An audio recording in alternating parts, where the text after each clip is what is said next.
Hello, hello, hello. It's your girl Court. She's back with yet another episode of This is Court Radio.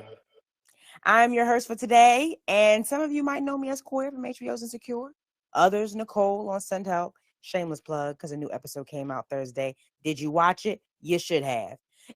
Others know me as Grace from Sony's The Invitation. Another shameless plug. I don't care. The Invitation is out. Please go see it. And now the digital version is out as we speak. So if you didn't see it in theaters and don't feel like going to the theaters, go ahead and queue it up on Amazon Prime or any other streaming platform that's allowing you to rent it. You know what I'm saying? Oh, and also, so I'll let you guys know the Invitation, the unrated version is out on digital platforms. So the ones that was showing in the theater is not going to be the same when you get to see on the digital version. Just giving y'all a little heads up.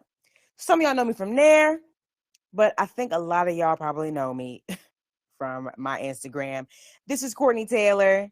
Follow me on there. I do hilarious videos, if I do say so myself. People know me from my customer service skits to my mama videos and, of course, my Put It on the Watch List series. So on this app, you can just call me Court. And welcome to my show where we discuss all things movies, shows, and being an actress. Thanks for tuning in, and let's get into it. First thing I want to talk about, y'all, we got to talk about the Emmys, man. What a time it was for Black people. Okay? I mean, don't get me wrong. It was a great event in general. I thought a lot of people got great awards. I think everyone deserved the reward they got. But baby, the Black people, they got their awards. just warms the soul, don't it? Just warms the soul. First off, I want to start off with Zendaya, lead actress in a drama series. I feel like we all saw this coming because the first season, she bodied it, right? I feel like this season of Euphoria was such an intense season. I think last season we saw, Goofy Rue and her addiction, but I feel like now you got to see the nasty. You got to see the viciousness that comes with addiction. And I felt like Zendaya just did what needed to be done. Every episode was tense-filled. Tension. Just cut it with a butter knife. You could feel it. You could feel it every episode. And I feel like it was such an intense season that people was literally actively talking about it the entire week. People were obsessed, no? Yeah. Euphoria was insane. And I feel like we all knew my baby Zendaya was getting that award after she did that scene with her mama, her sister, and Jules. Ooh, that episode. I'm about to give out a spoiler. That episode when they threw out baby's drugs from the suitcase. I don't think we ever seen Zendaya like that. We ain't never seen Zendaya like that. And this is the same Zendaya that was in Malcolm and Marie with John David Washington. That was a Zendaya we had never seen too. But this right here, drug addiction, Rue, baby. This season was absolutely insane.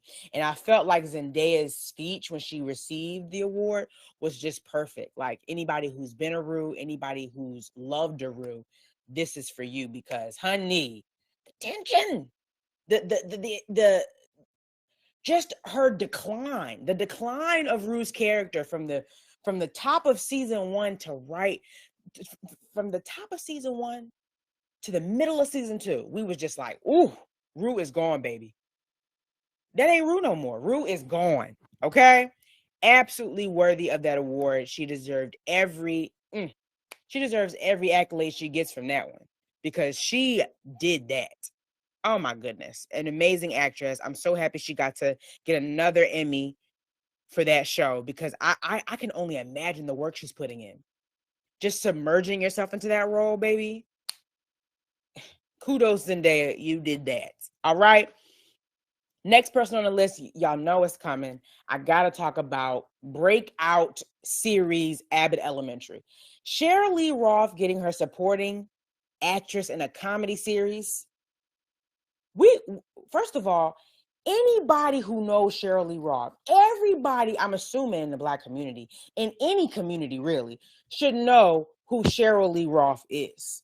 She has always been a phenomenal actress since Dreamgirl, since she was Brandy's mama, since everything, like everything that Cheryl Lee Roth has been in, she has showcased that she can act with the greatest. She's always submerged herself into a role and done it so beautifully. This award was bound to come. Absolutely bound to come. She didn't need, let's get this straight. She didn't need the award because it didn't validate the fact that she was always a great actress.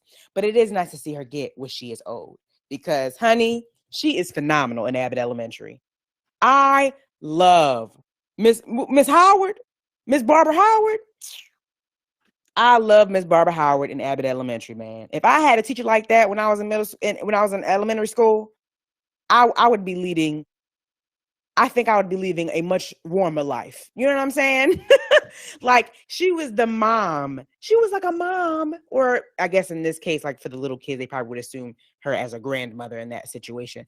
But like she just was this ball of warmth going throughout the school. And I felt like every person has a woman like that in their family. Every single person. I'm not even going to put race into this. Every single person got a Miss Howard in a family. Absolutely beautiful. She portrays that character so well. You know, the church woman who's a teacher, you know, she portrays it so beautifully. It's so nice to see her in a role and see her get the awards and the recognition that I think she's always gotten that recognition, but to be awarded for it is just a blessing. So shout out Cheryl Lee. The Emmy speech she gave when she started singing, ooh, it felt like we was all I just felt like she was singing to all of us. It was just such a beautiful moment. Oh my gosh, so cool. And honey, she looks stunning. Okay, I mean, the dress with that high slit. Who's doing it like Cheryl Lee? Okay, who's doing it like Cheryl Lee with this high slit, beautiful black cinched dress, strapless, baby. Unbelievable. The girls, a lot of the girls wasn't wearing a strapless number with a thigh out. Come on. Cheryl Lee Roth is timelessly a bad bitch. Okay? Congratulations to her. Congratulations to Cheryl Lee Roth. She did that. And of course, if I'm talking about Cheryl Lee, I gotta bring up Quinta because my God, talk about coming out with an amazing first season and getting immediately recognized for it. Like, I feel like it takes not a long time. I feel like it takes a season or two for people to really be like, oh my God, this is really the greatest season ever. This is really the greatest show ever. Abbott got immediate, I think after the first couple episodes, people were obsessed. Everybody was obsessed with the show. The show is hilarious. If you aren't getting into Abbott Elementary, where have you been? That's what I need to know. What are you doing that you aren't cued in to some downright good old-fashioned comedy like Abbott Elementary? Abbott Elementary is such a great show. Every character is so well thought out. Every character completely different, working in the same environment and just creating this family of people. Oh my gosh. Just an absolutely amazing show. I'm so happy she got an award for writing in a comedy series. That is perfect because every joke hits. Every moment, every joke that is written for that show hits every single time. And the writing in that show is just genius. It's just so good. And I feel like it also really showcases Philly very well.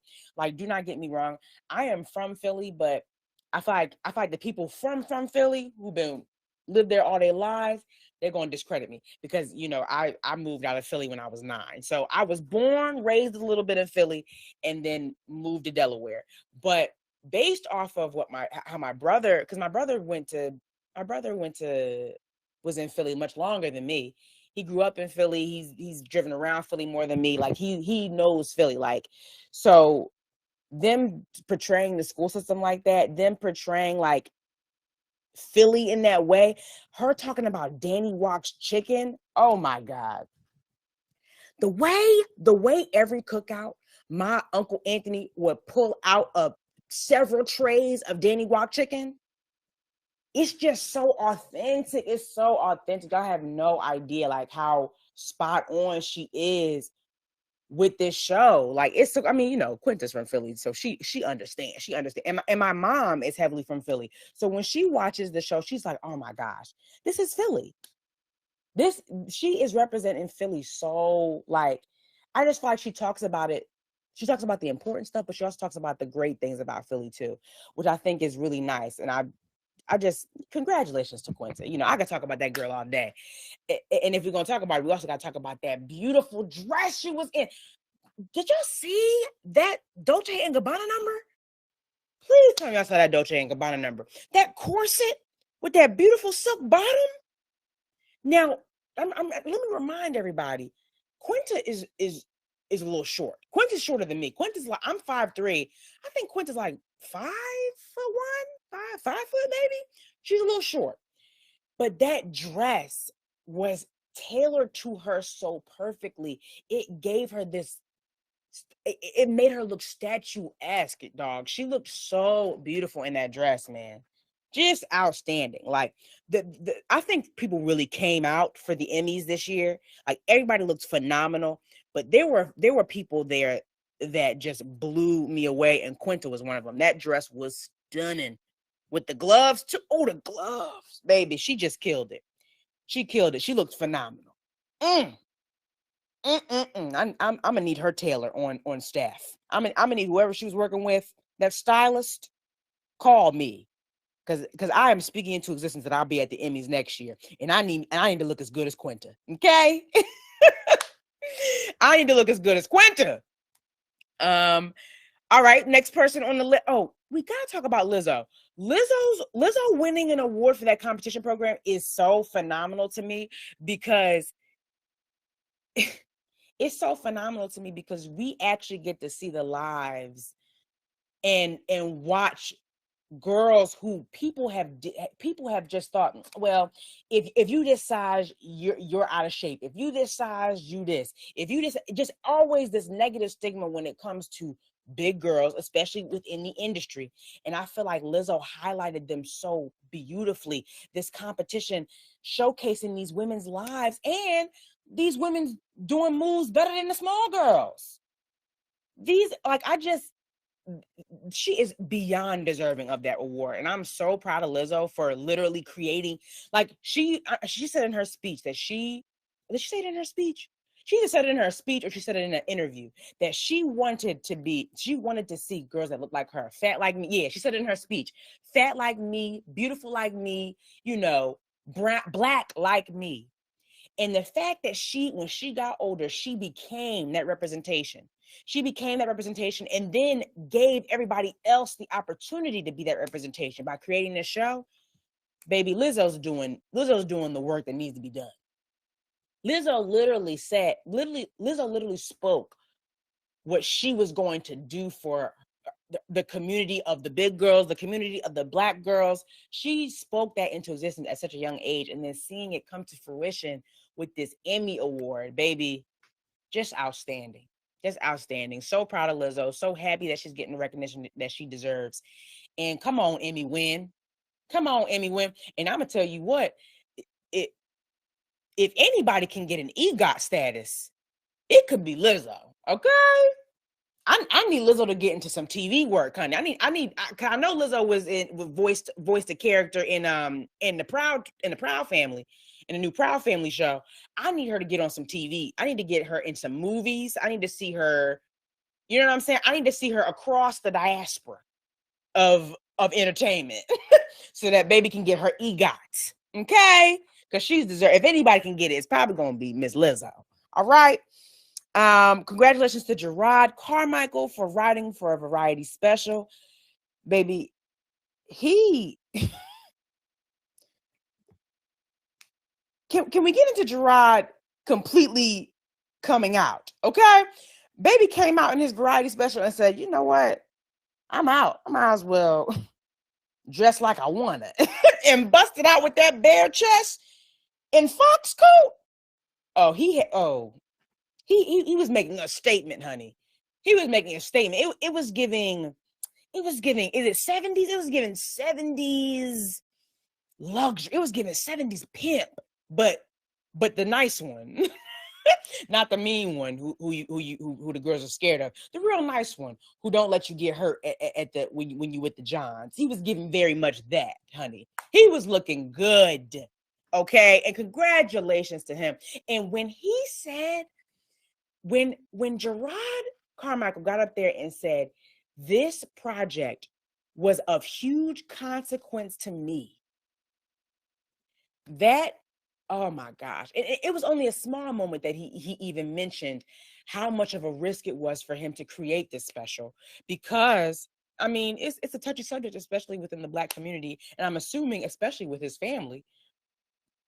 I just you just felt for him, like, and it also reminded you that you gotta take huge risks in order to get huge rewards. And I feel like he showed that, him getting that award for this variety special that touched heavily on his life, heavily on the conversation he had with his mother, heavily on like just, you know, homophobia within the community, biphobia within the community, like, he really put his all into that work, and I just feel like he deserved that. He was deserving of recognition and accolades, regardless of if he got an Emmy or not. But him getting that Emmy just solidified, like, I worked extremely hard and risked a lot and got a huge reward, and it was just beautiful. Congratulations to Gerard. He deserved it, and baby was looking good. Oh, I'm sorry. Before I continue with that, Lizzo was looking good too, y'all. I don't want to miss out on Lizzo. Lizzo was looking phenomenal. That big poofy red Tool number. I have always said this. Lizzo is a fashion icon. Y'all are sleeping on Miss Lizzo. Lizzo is a fashion icon. Okay?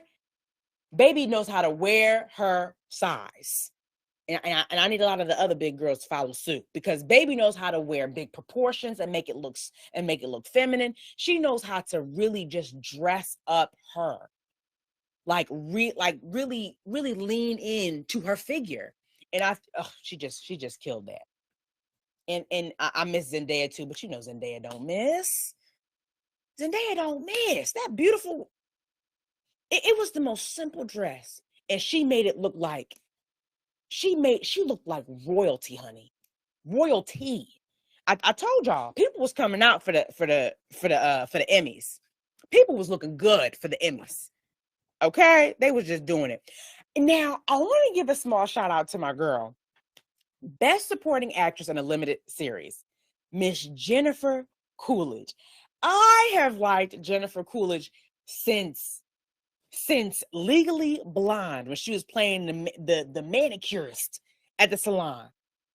That is literally, that is the funniest white woman I've ever seen in my life. I hope to meet her in real life. She just seems like she's a good time. No.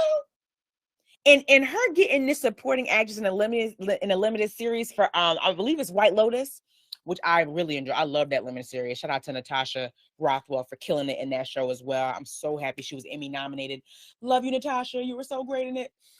I thought Jennifer Coolidge, though, she had that like slow cadence she has, that kind of, but still feeling like rich and diva-esque. Jennifer Coolidge is by far an underrated actress.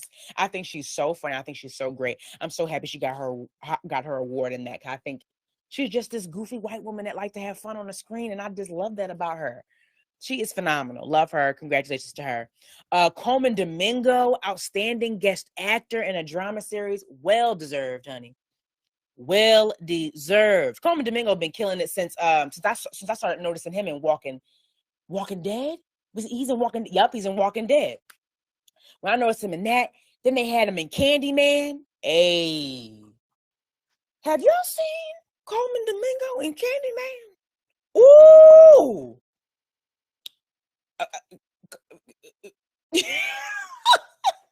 Cue up Candyman, okay? Carmen Domingo kills it in that as well. Very, very good. But baby, in Euphoria, he just such a sad story he has in Euphoria. And when Rue tests him in the second season, didn't it make you want to hit Rue? I wanted to hit Rue so hard when she said that shit to Carmen Domingo on the stairs. I don't know if I even watch Euphoria like that, but I'm talking about that episode like y'all watch it. When she was on the stairs and said, "What you gonna do? Hit me?" I wanted to be like, ah, Zendaya. I forgot it was Rue for a second. I'm heated, honey. But in the face he made, the disappointment in his face, the conversations he had with Rue, it was just, he had such beautiful moments in Euphoria. So absolutely well deserving, outstanding guest actor in a drama series. So well deserving. Congratulations, Coleman. And baby Coleman was looking good too. Ooh, that suit with the mesh. Mm-hmm. Sassy. Okay, very sassy. Very nice, very good. Coleman Domingo, congratulations to you. You are more than deserving. I mean, everybody's deserving of their awards. I think everybody did. I think a lot of the awards that were given were very well suited. I think Amanda Seyfried killed her role in that limited series she was in. Ted Lasso. You know what's interesting about Ted Lasso? I have never seen it. I hope I'm not gonna hate me for that one. I have never seen Ted Lasso. But I'm hearing outstanding things about it. It gets nominated every year. Okay. Absolutely. Apparently it's a made show. Let me go ahead and cue it up so I can really give y'all a review on it. Because all these awards is getting, I better start watching it. I'm hearing it's great. But if I'm disappointed by anything, it's probably the fact that Insecure has only been Emmy nominated. It only has one Emmy win. Baby, that got me a little frustrated. Not gonna lie to you. But I could be biased, because your girl was on the show, you know what I'm saying? But I think Issa deserves all the awards. I mean, if we be honest, that was Insecure is a pivotal show. History in the making. And I'm gonna say this always, you don't need an award to classify a great piece of work. But damn, if anybody deserves an award, it was Miss Issa, okay? But she got her accolades. We gonna hype Issa up every chance we get.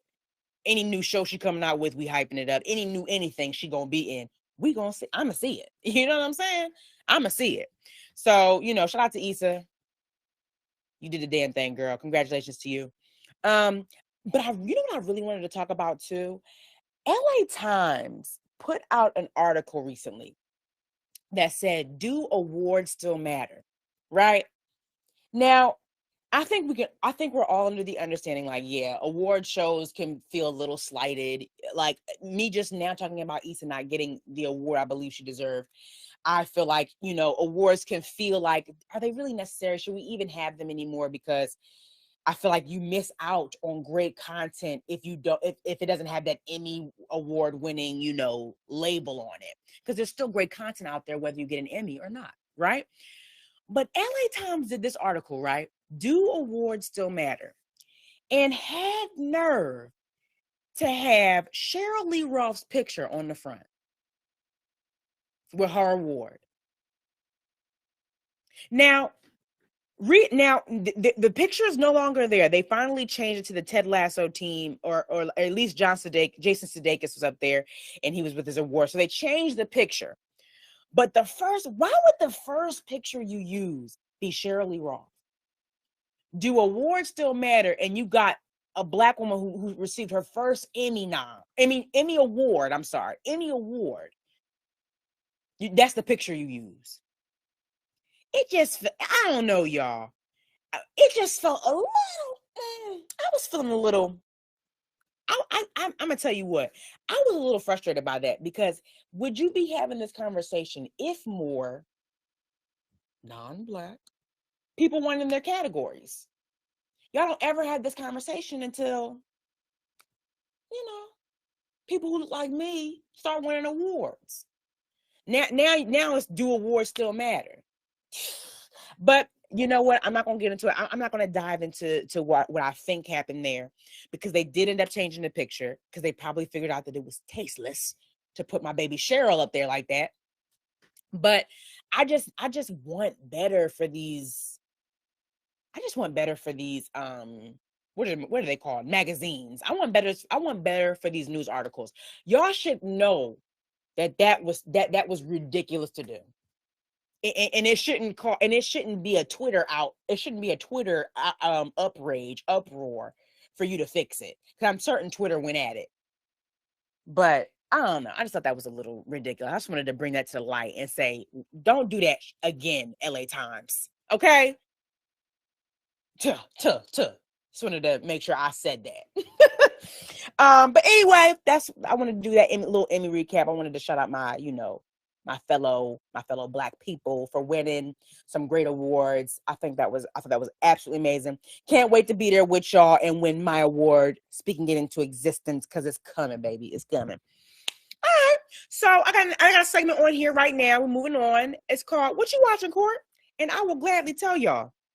So recently I was on Netflix and I binge watched this amazing series called Mo.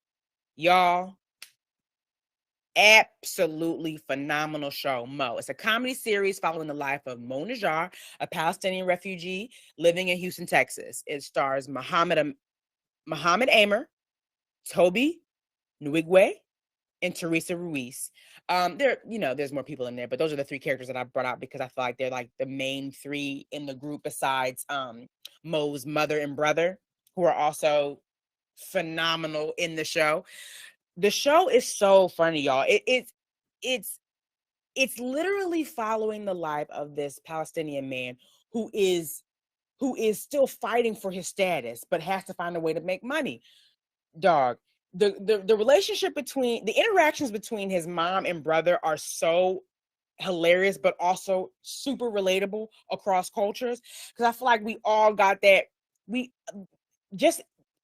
all got that mom. I know we do. I know we all got that mom who's really overprotective, who's overcritical, who be doing them little snarky remarks every once in a while. Like, we all got that mom, and I feel like they portrayed her so beautifully in this. And I think what I love about her too in this show is how, like, the mother has like a constant worry on her face. And I feel like every mom makes that same face when they're just living through life. That bit of that constant furrowed brow of worry that lives with them for the rest of their life as soon as they have children. It must be something you just achieve, an award you achieve as soon as you have a child. That furrowed brow, man. Like, I just feel like all of the characters do so well in the show, and it's the moments between his friends and his girlfriend are just priceless. And I'm not super knowledgeable on Palestinian culture, but Muhammad really emphasizes family in the show so beautifully. It talks about the struggle Palestinian people have gone through to get to America and continue to go through as they go through immigration. I mean, it's such an important topic that he tells without it overpowering the immediate story, really, which is just a man trying to make it in Houston who's, also a refugee and doing the best he can to stay out of trouble. Like, it's just so good. It's a really good show. It's funny. You listen, you're gonna laugh, you're gonna cry, but I promise you, you're gonna love it. Please queue up Mo on Netflix. Absolutely hilarious. Every character perfect in the show. I binged it. I binged that show. Me and my boyfriend were like, oh my God, are we on the last episode already? Like, we need a season 2 immediately. So if Muhammad, if this gets to you, we need season 2 immediately. We need a release date right now. Mo on Netflix. Please queue it up. So good. Can't wait till season 2.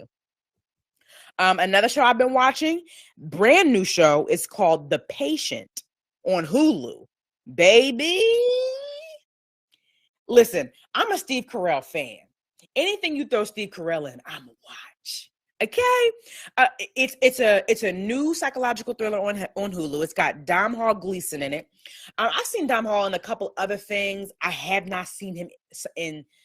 I've not seen Dom Hall Gleason like this, baby. He is sinister little thing in this. It's a new psychological thriller. Dr. Alan Strauss, the character that is played by Steve Carell, is a therapist who just lost his wife. And he takes on a new client who has a compulsion to kill. Y'all like how I did that little breakdown, that little synopsis? Very, very good. The show is phenomenal so far. I think it's got about 3 or 4 episodes out right now. Ooh, is it on the 4th? Did I miss the 4th episode? I gotta go check to see if I need to continue watching, okay? The show is so good, and I super love when Steve Carell gets into serious roles. I mean, his acting to me has always showcased that he was more than just a comedic actor. Like, if you ever watch him in The Office, those moments that are really sweet and sad with Michael, Steve Carell's character, there are moments when you're like, "Oh, am I feeling for this man? Am I about to be upset that something bad happened to this man?" You know what I'm saying? Like, there's just moments. I feel like comedic actors can really sometimes comedic actors have a hard time getting serious, and I feel like Steve Carell does a really good job of switching on serious and switching off comedy. Do you know what I mean? I think that's really hard to do. Even though, according to my acting teacher, he always tells me that it's much easier for comedic actors to get into more serious roles than serious actors to get into more comedic roles. So maybe that's why Steve Carell has such an easier time molding himself into these real serious characters, because him in this therapist role, honey, oh, it's good. Oh, it's good. I mean, I still can't get out of my head the moment, that time he played that weird, creepy coach in Foxcatcher, that movie with Channing Tatum and Mark Ruffalo. Once I saw him be weird and creepy in that, I said, "Oh yeah, the movie role's gonna start streaming in. The role's gonna start streaming in for them serious roles." I couldn't wait. So hyped. Steve Carell's in a new kind of creepy thriller. Dom Hall is super. Oh my gosh. Ooh, super scary in this. Like, I mean, he's like that. He's like, it's giving very like the creepy white guy who kills people. You know what I'm saying? Like, that's just a genre that exists. Like Dahmer, Ted Bundy, Dom Hall Gleason, and The Patient. You know what I'm saying? Like, he's in that now category. Y'all, it's so good. Please cue it up. I feel like there might be a twist on the way, because this is it's just feeling way too straightforward right now. And I feel like there's a twist on the way, and I can't wait to see what it is. But definitely cue up The Patient on Hulu. Very, very good. It's a brand new show. You'll have no problem watching all the episodes. It's only 30 minutes. And if anyone knows me, I am a sucker for 30-minute shows. An hour, I get a little, I can't sit and watch hour shows. You know what I'm saying? You know, people busy. But 30 minutes, sweet spot. Perfect for me. That's perfect for me. And I feel like, if we're being honest, we really need to be on the lookout for Hulu. Hulu is really killing it with their content, because the way I was obsessed with The Bear, oh my goodness, the cooking show with Jeremy Allen White, Ebon Moss Backrack, is that how you say his last name? And Ayo Edebiri. Listen, the anxiety that brews in me every time I watch an episode of that show. I'm stressed right now thinking about the episodes. It was so the back and forth, the dialogue, the anxiety. Oh my goodness. If you're too anxiety prone, I probably would tell you to steer away from The Bear. But if you are not, and enjoy that little bit of, little angst, little tension within the show, please cue up The Bear. The Bear is also a really good one. Absolutely good. I watched that show rather quickly as well. I mentioned this previously on my Put It on the Watch List series on my Instagram. Follow my page. Another shameless plug. This is Courtney Taylor. Follow me. But it needs to be said, it's another good one to put on the watch list. Ayo does. Is it Ayo? Ayo. I'm sorry if I'm saying your name wrong, girl. I love you in the show, though. Ayo does a really good job with Sydney, and I feel like Jeremy and Ebon's relationship, the cousins, it's so volatile, but you can still feel the love there. It's such a great show. Definitely put it up on the queue, y'all, if y'all haven't started watching it yet. Okay. And I'm gonna throw an animated movie. No, not movie. I'm gonna throw an animated series into the mix because I love my animation. If you haven't started watching Primal, please listen to me. I'm gonna get real close to the mic. Please add it to the watch list, baby. I have been obsessed with Primal since its inception in 2019. Baby, the first episode reeled me in. I haven't been this attached to a silent cartoon since Tom and Jerry. And when I tell you this is not anything like no cat and mouse play, this ain't anything like no cat and mouse play. Primal is so good. Let me just break it down for you. It's an adult animated action adventure set in what is described as an anachronistic vision of prehistory. So it follows the story of Spear, who's basically a caveman who tragically loses his family after a brutal attack, and Fang, a T-Rex, who also loses their family after a brutal attack. I'm not sure if T-Rexes can be he or she because they're amphibians, so they be laying eggs and stuff. So I'm just gonna say there just to be safe. You know what I'm saying? I'm gonna use they them pronouns for the T-Rex. But they also lose their family after a brutal attack. But then Spear and Fang meet under some tense circumstances and create an unlikely yet loving and also necessary bond with one another as they survive life in prehistoric times. Baby, it is good. Good. Okay? The show is addicting. And I'm not surprised that it is because Genndy Tartakovsky, there it is. Genndy Tartakovsky is the creator. Do y'all know who that is? That man is a legend. First of all, he's literally behind all my favorite Cartoon Network classics: Powerpuff Girls, Dexter's Lab, Cow and Chicken, Samurai Jack. Y'all knew the show was going to be good. As soon as I saw that Genndy Tartakovsky created it, I said, oh yeah, queuing it up immediately. The man does not miss. Literally, did y'all also know he played a major part in the Batman animated series in the 90s? Yeah, the man's been killing it in animation since the 90s. Probably earlier than that, but the 90s was as far as I looked in because I was like, oh, is that Batman animated series? Is that Genndy? Yes. Baby, don't miss. And he also is directing the Hotel Transylvania series. Yeah, the animated movie franchise that has been going strong for 10 whole years. That one. Every flower in the garden for this animation legend, y'all. Genndy does not miss. And this show is phenomenal. But I just want to give y'all a warning for the faint of heart, people who get a little queasy. The show is extremely gory. It is very crude. But the storyline is just, it's just amazing. And what's even crazier about that, they ain't saying shit. Nobody's talking in this, y'all. We are literally watching a man and a T-Rex roar at each other, back and forth, and yet I'm enthralled. I can't get enough. This show is so good. It's an Adult Swim show, but if you got HBO Max, it's on HBO Max. And the full second season just came. Did it just come out? It didn't just come out, but it is recent. The full second season is now on HBO Max, y'all. Please watch Primal. Primal is phenomenal. They are literally fighting for their lives every single episode.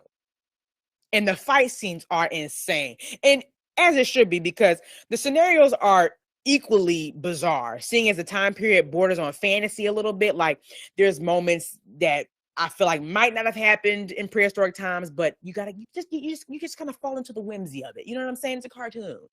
You kind of fall into the whimsy of it all. You know what I'm saying? It's so Genndy does a really good job transporting us to this deadly and primitive time, while also like allowing us to watch this blossoming friendship between the two characters. Oh, love Spear and Fang. It's just so good. 10 out of 10 must watch. Please add it to the queue. Primal. Both seasons are fully on HBO Max. Please queue it up. So good.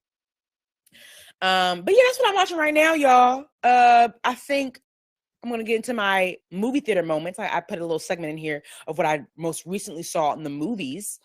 Let's get into my first. And I'm talking about this one first because it was the most disappointing of the movies that I saw, and it is Barbarian. Ugh, I'm so sorry because I'm a huge fan of Justin Long, and I wanted to really, really like the movie. And you know what reeled me into the movie though? What reeled me into Barbarian? Barbarian is a scary movie. It's supposed to be a scary movie.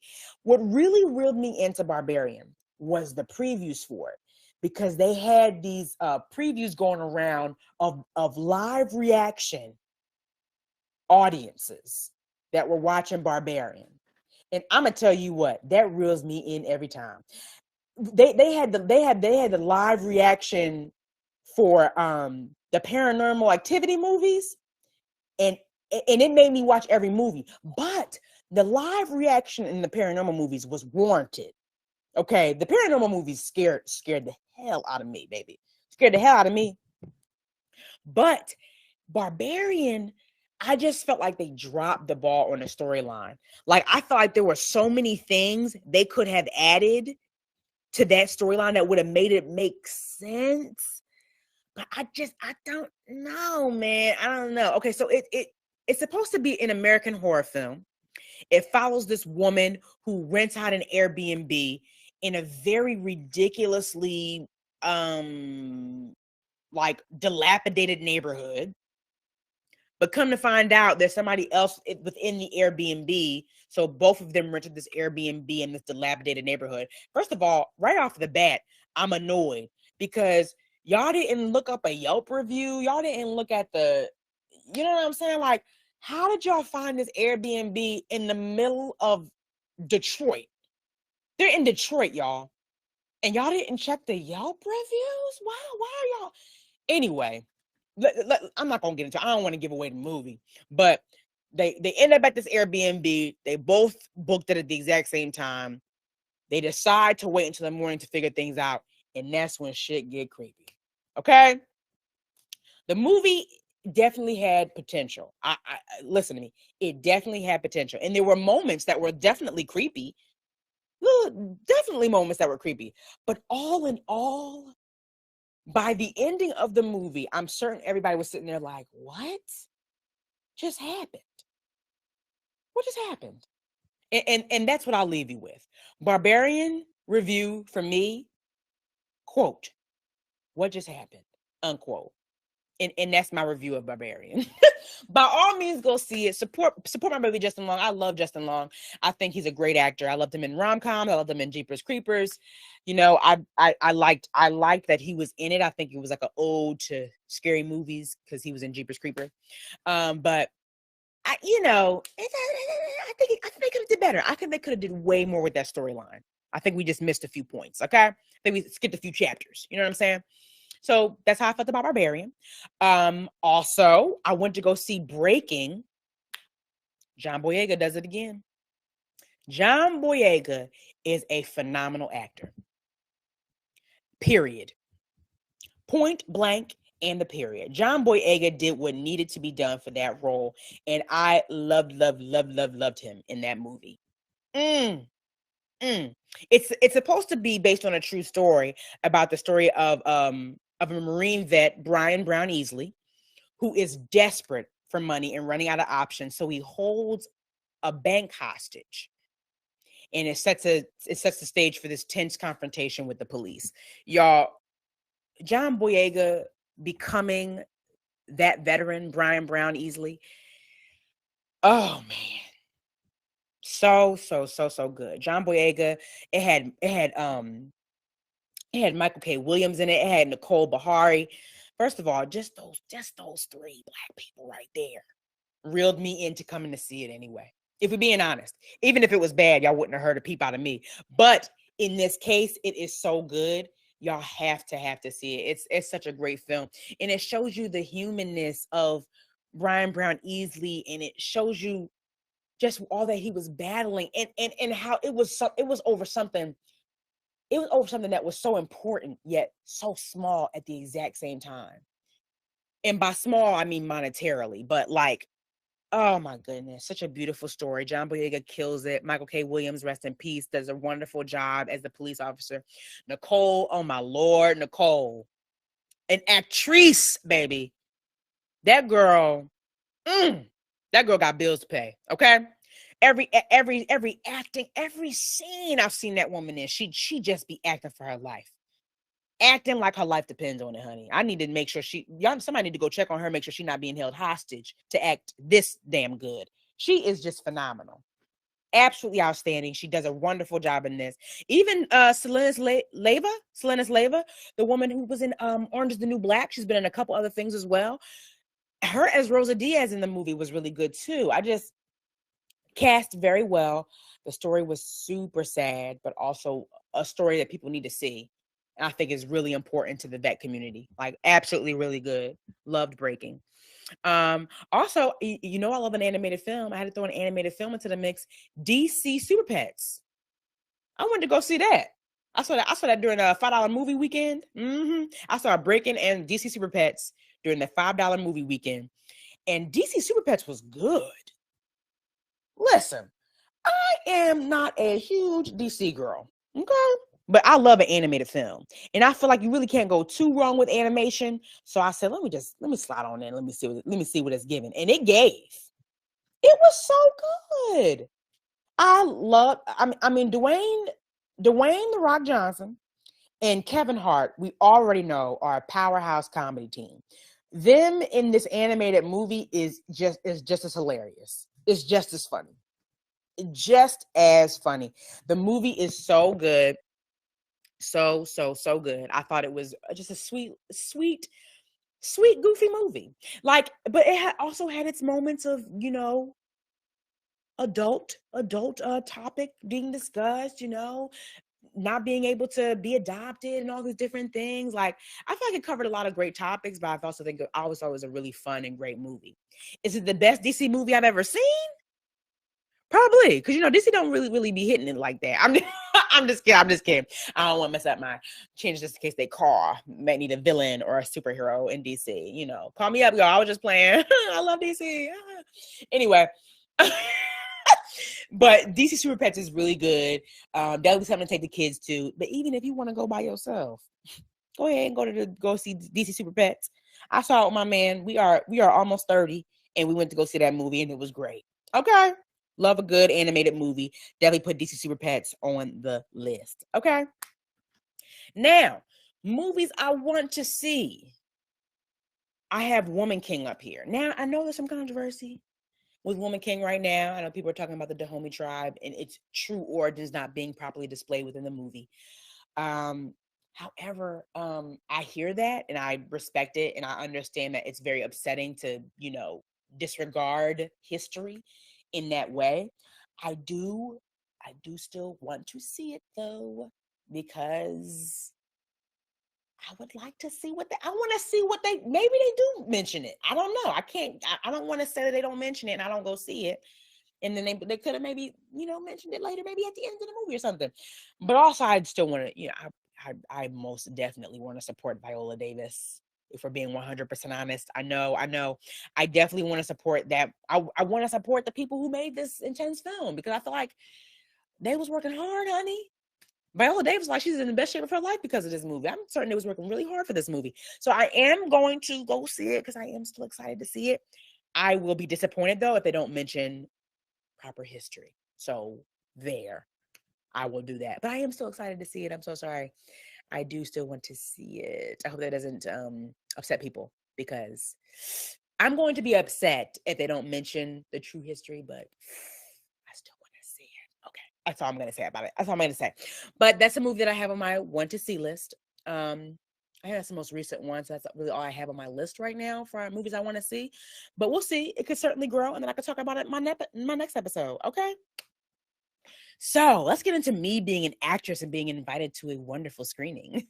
So I went to the Tyler Perry film screening of A Jasmine's Blues. Now, this movie is going to be on Netflix, I believe it's September 23rd is what it said, late September. I was not gonna lie to you, y'all. I wasn't gonna see it. It was given very like from off the preview. I'm gonna tell you this: it was giving slave love story, but I said, you know what? I really want to go to the screening. I want to support. I want to go see it. I was invited by Tamika Hill. Thank you so much, girl, for inviting me. I appreciate it. I went with a few friends, and it was such a beautiful event, y'all. Netflix really showed out for my man Tyler Perry, okay? And there were so many people there. Like they had Derek Luke there. They had my baby Loretta Devine there. They had who else was there? Somebody else was there. They had Rob Morgan there. They had a bunch, y'all. Tina Knowles was there. Beyonce's mama, yes, she was there. Baby, it was people showed out and showed up for Mr. Tyler Perry. And I thought that was amazing. I thought it was so nice that there were so many people there to support this film. And when we went to go sit down and watch it, y'all, Tyler Perry gave this amazing speech. And I think what really resonated with me was when he said that he created this story when he was 26. So the movie that we were seeing right then and there was 27 years in the making. 27 years in the making, y'all. Can you imagine writing something, having a story in mind, and you not seeing it put into place until 20 years later? Absolutely amazing. Like, and then he was just, and he mentioned, like, a lot of people, were not believing that film. Nobody didn't want to see that love story. Nobody wanted to see that story. Everybody wanted to see Medea. Everybody wanted to see the funny stuff, but Netflix finally gave him a chance and wanted the story to be shown in a beautiful way. And baby, that movie, absolutely beautiful. Was it infuriating? Absolutely.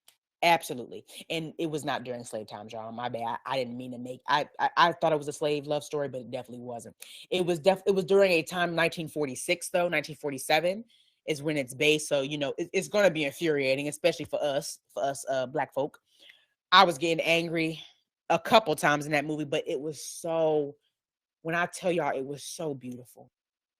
Absolutely beautiful. I mean, down to the cinematography of it all, like just the different scenes, the way they had the camera angles, and I thought the story was done so beautifully. The music, the score was amazing.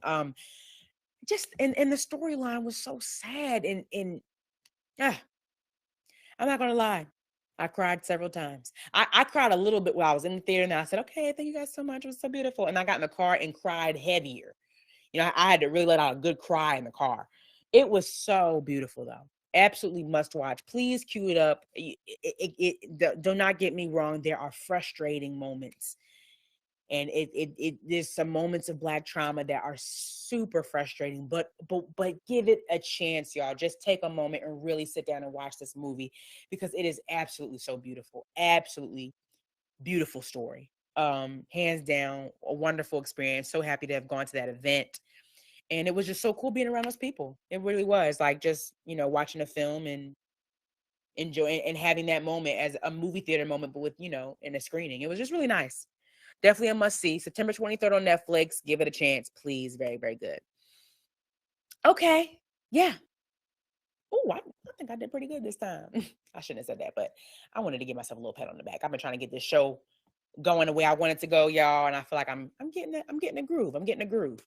I think I'm gonna end it with an actor's note. I think I want to start doing that. I want to make sure that I give an actor's perspective in this industry because baby, I be learning some lessons. Okay.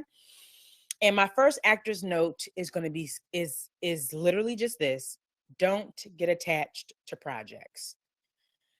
Most recent, especially ones that you haven't gotten yet. Most recently, I auditioned for something and I was getting baby the feedback I was getting. I was on my third audition with them and they was loving me, y'all. And I'm not making that up. They was reaching out to my agents and my managers like, "Oh my God, we love her. She's so good. She's so great. Just enjoy us some Courtney Taylor." You know what I'm saying? They were really, really liking me. And that, I got my test offer going. If no one knows what a test offer is when you get everything solidified. You get the contract figured out, you get the pay figured out, you get exactly what you're supposed to get. If you get it, you get it all figured out before they even say yes to you. You get it all figured out. That's what a test offer is. And I had that set up and ready to go, baby. I was ready. I'm ready. I was ready to pack a bag and go. And I did not end up getting it. And that's okay. But the thing that really got me was that I was so disappointed. I was devastated. I got myself so worked up and so into this character that I just knew it was mine. And I didn't know. And then it ended up not being mine, which is okay. People change their mind. People want to do it a different way. But I think what I learned from that is to try your best, y'all, to not get attached to anything until you get that it's yours. I don't care how much you like the role. I don't care how much you like the script, because sometimes they send you the full script when you audition for a single part. I don't care how much you like the script. I don't care. I don't care what you say. Oh, this is going to be my role. This is my breakout role. Do not feel attached. Do not get attached to a project until you know it is yours. You can speak confidently and positively about getting a role. I've done that plenty of times. But I think what I've learned to do now is cater my wanting for certain projects to be a little more vague. Like I'll say now, anything that is for me any project that is for me will be mine. I cannot wait to work on a project that is fulfilling to me. Like, do you know what I'm saying? Like, don't be specific. Oh, I can't wait to work on this project with this person. And the name of this project is this. I want to work on this project. Because at the end of the day, it's not up to you. I mean, you are the one that's in the room. You are the one that's working to get there, but it's up to production. It's all these outliers that you have no control over, that you have to take into consideration. And sometimes, baby, it don't go your way. And that's okay. But it's hard. It's so hard not to get attached to something that you really want. And there's going to be moments when you're devastated, like, dang, this is going to be the role. And you might get into a slump. You might be a little sad for a little while. Like, I just knew this was going to be it. But let me tell you something. Have your moment to cry. Have your moment to be upset about it. And get over it. There are so many projects out there. So many different things that you can work on the way for you. Just keep working hard. You got to keep working that muscle, because honestly, getting those callbacks, being in those rooms 2-3 times, meeting those casting directors, meeting those directors, the producers, meeting those people and hearing them say they love you, that'll never be bad. That will never be a negative. Okay?